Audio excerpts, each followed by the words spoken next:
Healthy லைஃபுக்கு ஹெல்தியான tips. ரசத்தை சமைத்து முடித்தவுடன் அதனுடன் சிறிதளவு தனியா இலைகளையும் சில துளிகள் நெய்யையும் சேர்த்து கொண்டோமேயானால் சுவையாகவும் மணமாகவும் ரசம் இருக்கும்.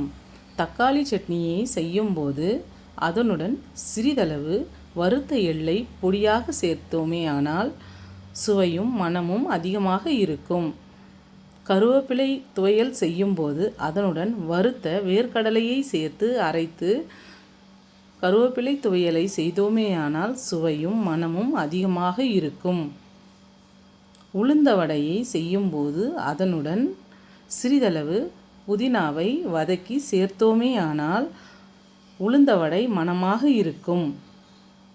வாழைத்தண்டை சமைக்கும்போது முருங்கை இலைகளை அதனுடன் சேர்த்து வாழைத்தண்டு பொரியல் மற்றும் வாழைத்தண்டு கூட்டை சமைத்தோமேயானால் சுவையாக இருக்கும்.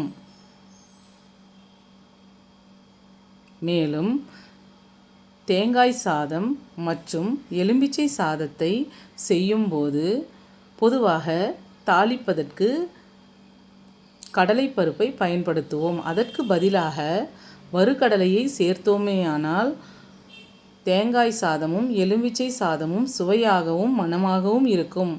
ட்ரை பண்ணி பாருங்கள் ஃப்ரெண்ட்ஸ்.